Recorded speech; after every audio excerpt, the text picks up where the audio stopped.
Değerli basın mensupları, hepiniz öncelikle hoş geldiniz. Malumlarınız olduğu üzere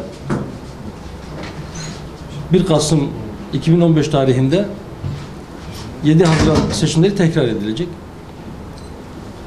7 Haziran seçimleri de 30 Mart 2014 tarihlerinde yapılan seçimde özellikle bölgemizde normal koşullar altında yapılmadı. Mevcut şartlar nedeniyle seçmenlerin iradesinin sağlıklı bir şekilde sandığa yansımadığı, hatta sandığa yansıyan iradenin de sandıktan tam olarak çıkmadığı bir vakadır. 20 Temmuz 2015 günü başlayan yeni sürecin koşulları 30 Mart 2014 ve 7 Haziran 2015 koşullarından da daha kötüdür.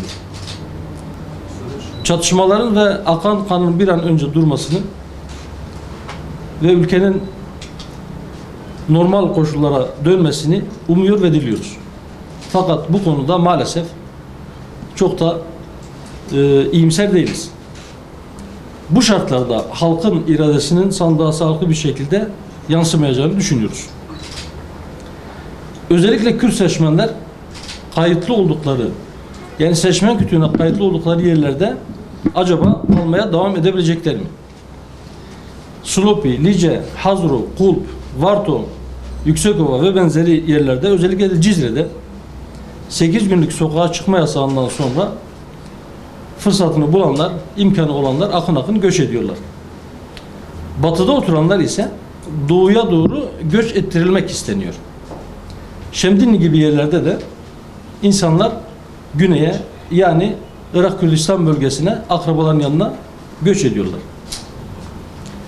Halk iki ateş arasındadır. Bu çatışmanın makul ve mantıklı bir sebebi de yoktur. Siyasi hesaplarla gerilim tırmandırılmakta, gencecik canlara kıyılmaktadır. Silah seslerinin ve ağıtların arasında sağduyuya, doğruya çağıranların sesleri de boğulmaktadır. Öfkenin kabardığı, acıların derinleştiği ortamda konuşmak da bazen beyhudedir. Tarafkirlik ve fanatizm yükseltilmek, hendekler ise derinleştirilmek istenmektedir. Bunlar olunca da herkes kendisine yakın gördüğünün yanlışını bile sahiplenmekte, yalanlarına gönüllü bir şekilde kanmaktadır. Bu olumsuz tablo safları sıklaştırdığı, taraftarları fanatikleştirdiği için siyasetçilerin çoğunluğunun da hoşuna gitmektedir. Böyle bir siyaset anlayışından memlekete hayır gelmez. Bu anlayış bir parça ateş alabilmek ve onunla yemeğini pişirebilmek için komşusunun evinin yanmasını istemektir. Biz aç kalmaya razıyız ama memleketin yangın yerine dönmesine razı değiliz. Bu tür siyasetten de, böyle bir siyaset anlayışından da Allah'a sığınırız. Siyasi partiler normal şartlarda seçimlere girer ve seçimler yoluyla yönetime gelmek veya yönetime ortak olmak isterler. Teorik olarak kendi düşüncelerinin, kendi fikirlerinin iktidarını da memleketin iyiliği olarak görürler.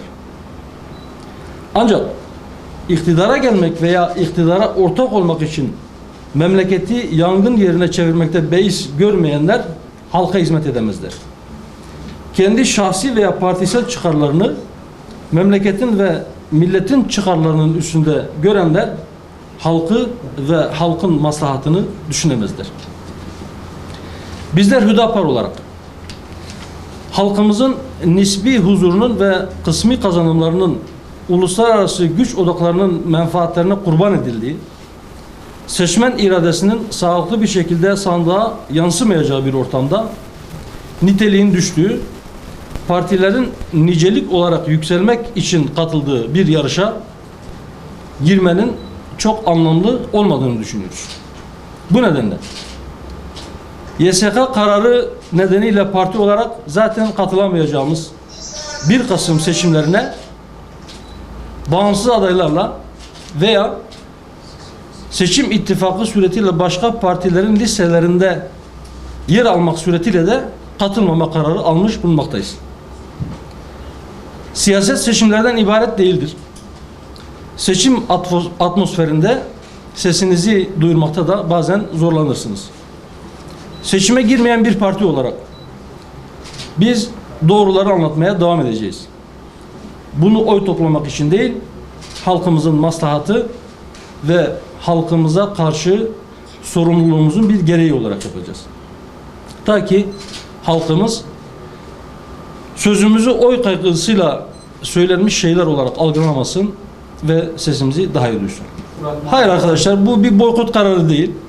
Biz biraz önce söylediğim gibi Yüksek Seçim Kurulu'nun kararıyla seçime girecek olan partilerin listesi yayınlandı. 29 partinin girebileceği açıklandı. Bu partilerin arasında bizim partimiz yoktu. Buna itiraz ettik. İtirazımız da reddedildi. Önümüzde iki seçenek vardı. Ya bağımsız adaylarla 7 Haziran seçimlerinde olduğu gibi seçime katılacaktık veya başka bir partiyle seçim ittifakı yapmak suretiyle onların listelerinden girecektik. Biz partimizin yetkili organlarında tartıştık. Her iki türde de, yani hem bağımsız adaylar hem de ittifak yoluyla seçime girmemizin bize bir şey kazandırmayacağı, halkımızın da maslahatında olmayacağı düşüncesiyle seçimlere girmeme kararı aldık. Ama bu bir seçimi boykot kararı değildir. Seçmenlerimiz sandığa gitmekte, gittiği zaman da dilediğine oy vermekte serbesttirler. İttifak görüşmeleri demeyelim, belki ittifak ön görüşmeleri şeklinde bazı partilerden bize teklifler geldi.